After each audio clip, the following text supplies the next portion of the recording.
Hello aspirants, date இன்னைக்கு 19 June 2021 and இன்னைக்கு நம்ம first article பார்ப்போம்.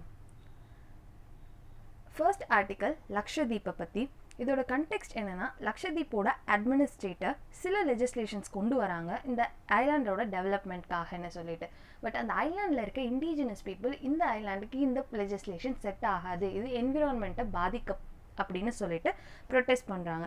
அந்த லெஜிஸ்லேஷன்ஸ்லாம் என்னென்னா, animal preservation regulation, anti-social activities regulation, panchayat regulations and development authority regulations. இந்த regulations-லாம் நீங்கள் கொண்டு வந்தீங்கன்னா indigenous people எங்களுக்கு பாதிப்பு ஏற்படும் and also இங்கே இருக்க environment and ecology வந்து ரொம்ப ஃப்ரெஜைலாக இருக்குது, இதுவும் ரொம்ப பாதிக்கப்படும் அப்படின்னு சொல்லிட்டு அந்த ஊரில் இருக்கிற மக்கள் ப்ரொட்டஸ்ட் பண்ணுறாங்க.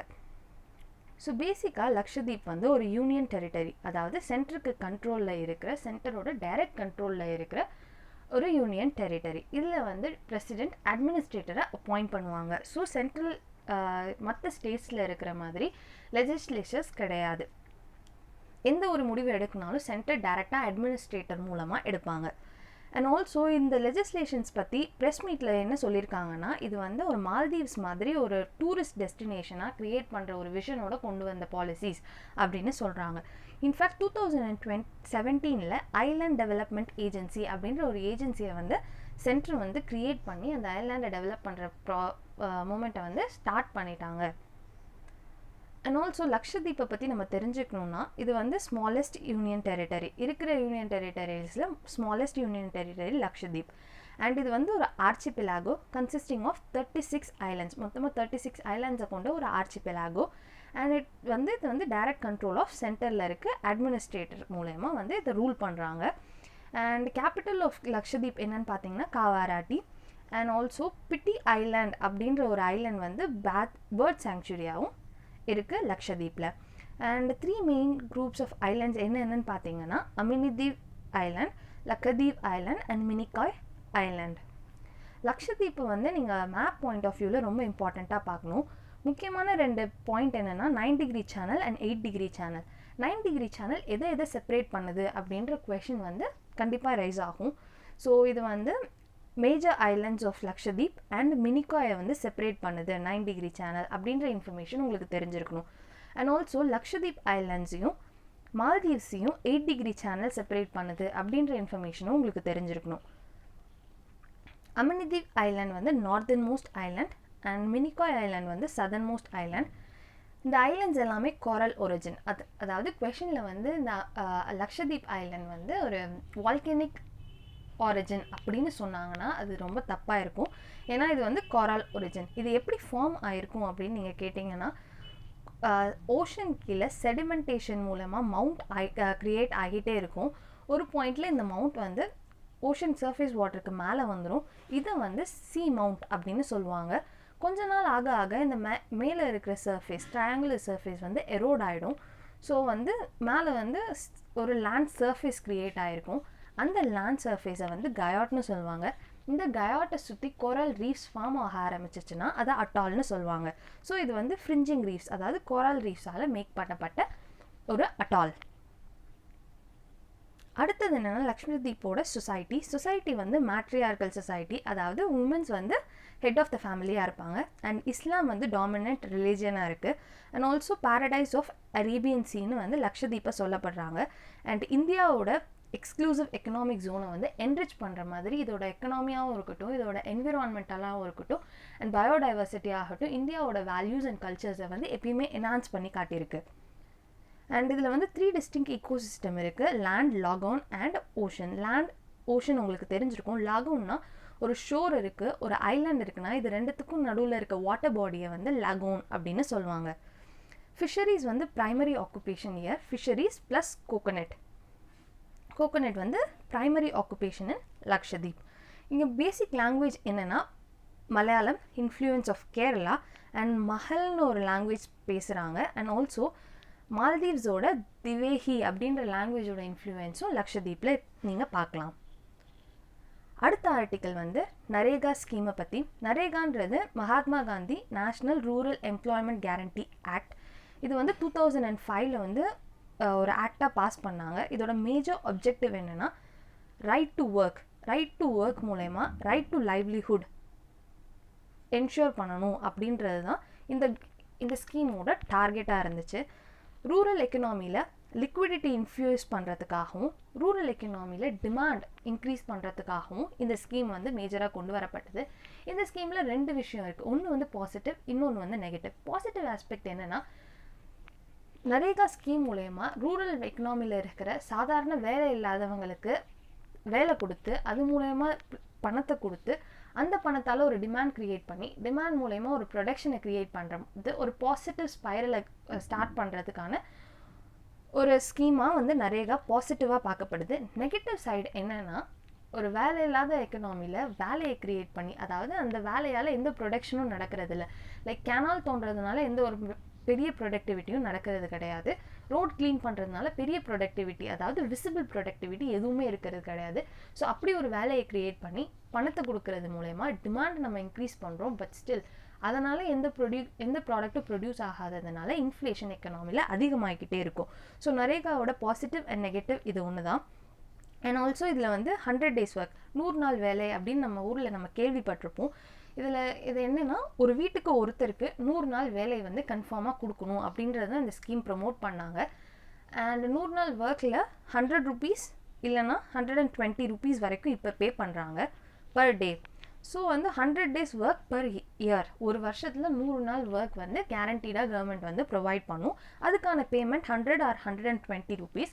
முன்னாடி இந்த ஸ்கீமோட பேமெண்ட் வந்து கையில் கொடுத்துட்டு இருந்தாங்க. பட் நவ் இப்போ வந்து ஆதார் ஸ்கீமால் ஜன்தன் அக்கௌண்ட் வச்சுருக்காங்க மேக்ஸிமம் எல்லாருமே. ஸோ ஜன்தன் அக்கௌண்ட்டில் வந்து கவர்மெண்ட் டேரெக்டாக பே பண்ணுறாங்க. ஸோ இதில் வந்து மணி லீக் ஆகுறது கிடையாது, டேரெக்டாக பெனிஃபிஷியரிஸ்க்கு டார்கெட்டடாக போய் சேருது. And generation of paid rural employment for not less than 100 days. So unskilled labour, முக்கியமான பாயிண்ட் இது வந்து அன்ஸ்கில்டு லேபர். ஸ்கில்டு லேபர்ஸ் வந்து இதில் எம்ப்ளாய் பண்ணுறது கிடையாது, அன்ஸ்கில்டு லேபர்ஸை தான் யூஸ் பண்ணிக்கிறாங்க. அண்ட் ஆல்சோ இது வந்து சோஷியல் இன்க்ளூஷன், அதாவது எல்லாருமே ஒரு கிராமத்தில் இருக்கிற எல்லாருக்குமே இந்த வேலை கிடைக்கிறதுனால சோஷியலாக இன்க்ளூடடாக இருக்காங்க எல்லாருமே, பாகுபாடின்றி எல்லாருக்குமே இந்த வேலை கிடைக்குது. அண்ட் ஆல்சோ முக்கியமான ஃபேக்ட், இந்த ஜன்தன் அக்கௌண்ட் மூலயமா நான் என்ன சொல்ல வந்தேன்னா, ஃபினான்ஷியல் இன்க்ளூஷன். இப்போ வந்து சாதாரண ஒரு மனுஷன்கிட்டையும் ஒரு ஆதார் அக்கௌண்ட் இருக்குது, அவங்க நினச்சாங்கன்னா ஒரு கிரெடிட் இல்லை லோன் வந்து ஈஸியாக வாங்க முடியும். ஸோ ஃபினான்ஷியல் இன்க்ளூஷனும் இதால் அச்சீவ் ஆகும். அதுக்கப்புறம் வந்து க்ரியேஷன் ஆஃப் டியூரபிள் அசட். இது வந்து இந்த ஸ்கீமை இம்ப்ளிமெண்ட் பண்ணுற முழு பொறுப்பு வந்து கிராம் சபாக்கு இருக்குது. அந்த கிராம் சபா ஒருவேளை ஒரு நல்ல அசர்ட்டை க்ரியேட் பண்ணணும்னு நினைக்கிறாங்க. இப்போ கிராம் சபா கிட்ட ஃபினான்ஷியல் அசர்ட்டும் இருக்குது அண்ட் ஆல்சோ லேபர்ஸும் இருக்காங்க. இந்த ரெண்டுத்தையும் யூட்டிலைஸ் பண்ணி ஒரு நல்ல ப்ரொடக்டிவிட்டியான ஒர்க், இப்போ கெனால் தோண்டினாங்கன்னா அந்த வருஷம் அக்ரிகல்ச்சர் நல்லாயிருக்கும். இல்லை ஒரு சின்ன செல்ஃப் ஹெல்ப் குரூப்பை ஆர்கனைஸ் பண்ணி ஏதாவது ஒரு அகர்பத்தி இல்லைனா ஏதோ ஒரு கேம்ஃபர் இல்லை ஒரு மட்டால் பாட் செய்யப்படுறது, இந்த மாதிரியான ஆக்டிவிட்டீஸ்லாம் இன்வால்வ் பண்ணாங்கன்னா ஃபினான்ஷியல் அசர்ட் வந்து க்ரியேட் பண்ணுறாங்க. டியூரபிள் அசர்ட்ஸ் க்ரியேட் பண்ணி அதால் ஒரு ப்ரொடக்டிவிட்டியும் நடக்குது. அண்ட் இது வந்து என்ன பண்ணணும்னா அல்டிமேட்லி அர்பன் மைக்ரேஷனை வந்து கம்மி பண்ணும். இப்போ அர்பன் சிட்டியில் இருக்கிற மேஜர் ப்ரெஷர் வந்து ரூரல் ஏரியாவிலேருந்து போகிறவங்க தான். ஸோ அர்பன் சிட்டிஸில் இருக்கிற ப்ரெஷரை வந்து நரேகா ஸ்கீம் கம்மி பண்ணும் அப்படின்றது இதோட target. Create rural infrastructure. So rural எக்கனாமியில் இருக்கிற அன்டாப்டு லேபர்ஸை யூஸ் பண்ணி ரூரல் இன்ஃப்ராஸ்ட்ரக்சரை க்ரியேட் பண்ணுறாங்க. Eligibility criteria for recovering the benefits under NREGA scheme. யாரெல்லாம் இந்த ஸ்கீமில் அப்ளை பண்ணலான்னா, சிட்டிசன் ஆஃப் இந்தியா 18 years இருக்கணும் அண்டு அந்த கிராம் சபாவில் அவங்க ஒரு வீட்டில் ரெசிடெண்ட்டாக இருக்கணும் அண்ட் வேலை பார்க்குறதுக்கு அவங்களாம் முன் வந்திருக்கணும். ஃபோர்ஸ்டு லேபர் அது அலவுட் கிடையாது. கீ ஃபேக்ட்ஸ், இது வந்து மினிஸ்ட்ரி ஆஃப் ரூரல் டெவலப்மெண்ட் கீழே வர ஸ்கீம் அண்ட் ஆல்சோ இது ஸ்டேட் கவர்மெண்ட் வந்து டைரெக்டாக மானிட்டர் பண்ணுற scheme. Individual beneficiaries like Awas Yojana, Indian Awas Yojana அப்படின்னு, இந்திரா காந்தி ஆவாஸ் யோஜனா அப்படின்னா வீடு கட்டுற ஸ்கீம். அந்த வீடு கட்டுற ஸ்கீமுக்கு இப்போ எங்களுக்கு ஆள் தேவை அப்படின்னு ஒரு இண்டிவிஜுவல் பெனிஃபிஷியரி கேட்டாங்கன்னா நரேகா ஸ்கீமில் இருக்கிற ஒர்க்கர்ஸை வந்து டைவர்ட் பண்ணி விட்றதுக்கான பாசிபிலிட்டிஸும் இந்த ஸ்கீமில் இருக்குது. இப்போ நான் ஒரு பெனிஃபிஷியரி, எனக்கு வந்து வேலை 100 days ஒர்க்கில் வந்து எனக்கு வேலை வேணும் அப்படின்னு நான் அப்ளிகேஷன் கொடுத்தேன்னா வித்தின் 15 days எனக்கு ஒர்க் கொடுக்கணும். இன்ஃபேக்ட் இன்கேஸ் அவங்க ஒர்க் கொடுக்கல அப்படின்னா 15 daysக்கு அப்புறம் எனக்கு வந்து அன்எம்ப்ளாய்மெண்ட் அலவன்ஸ் அப்படின்ற வந்து பே பண்ணணும். ஸோ இதெல்லாம் ஃபீச்சர்ஸ் ஆஃப் ஸ்கீம். அண்ட் வருஷம் சோஷியல் ஆடிட் கண்டக்ட் பண்ணுவாங்க அந்த கிராம் சபாவோட members. So to ensure accountability and transparency. Gram Sabha தான் principal forum for wage seekers. Major வந்து மக்களை வந்து டைரெக்டாக அணுகக்கூடிய ஒருத்தவங்க வந்து கிராம் சபா தான். ஸோ அவங்க தான் வந்து இந்த ஸ்கீமோட major implementation point. And Gram Sabha and Gram Panchayat which approves a shelf of work for under.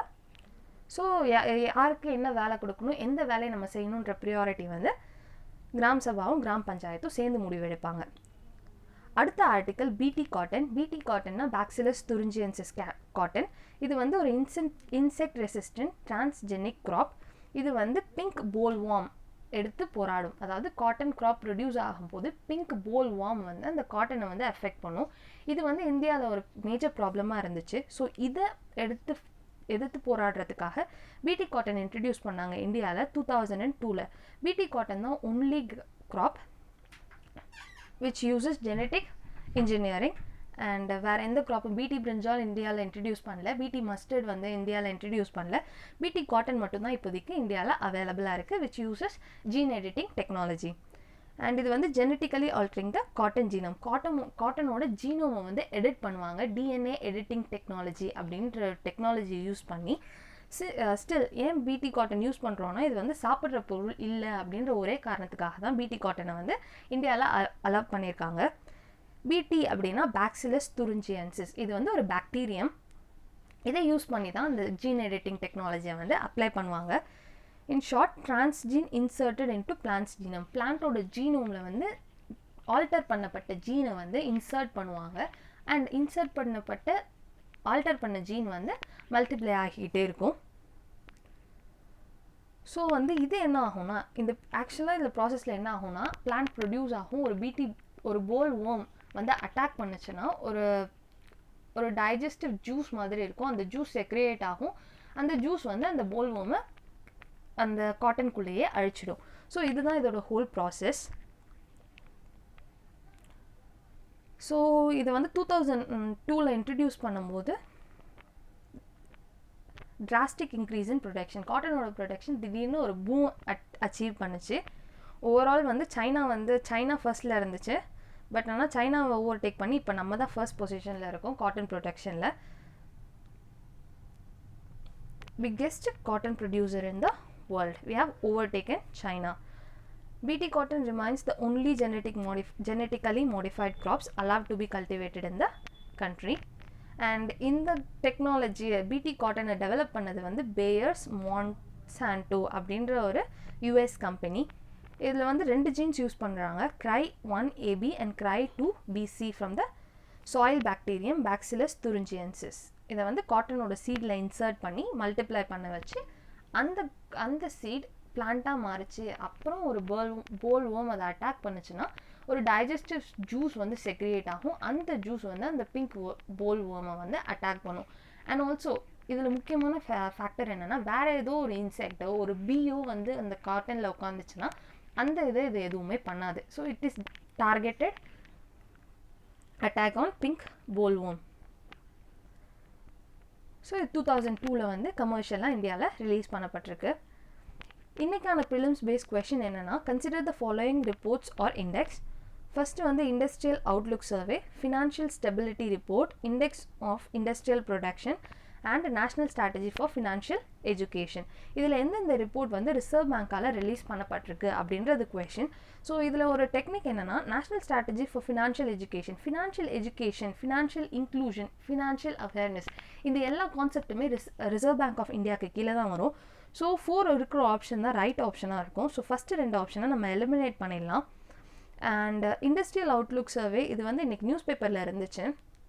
இது வந்து ரிலீஸ்டு பை RBI. ஸோ first option correct. Financial stability report, இதுவும் RBI தான் ரிலீஸ் பண்ணுது.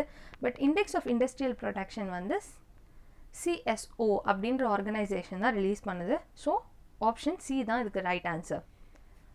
So index of industrial production பற்றி நம்ம தெரிஞ்சுப்போம். இந்த இண்டெக்ஸ் வந்து various sectors of economy like mineral, mining, electricity and manufacturing செக்டரில் இருக்கிற ப்ரொடக்ஷனை வந்து மந்த்லி ரிலீஸ் பண்ணும். எவ்வளோ ப்ரொடியூஸ் பண்ணியிருக்காங்க, எவ்வளோ இம்ப்ரூவ்மெண்ட் இருக்குது அண்ட் இந்த டீட்டெயில்ஸ் எல்லாம் அனௌன்ஸ் பண்ணுவாங்க.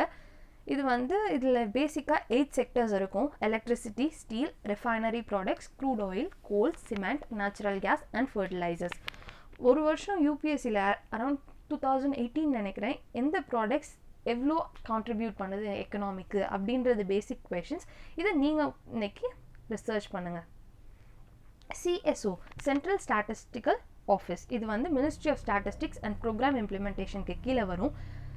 IIP வந்து data is compiled and published by CSO every month and released once, available on PIB வெப்சைட்டில் வந்து இது வந்து ரிலீஸ் பண்ணுவாங்க. இன்றைக்கி ஆர்டிகல்ஸ் இவ்வளோ தான். தேங்க்யூ.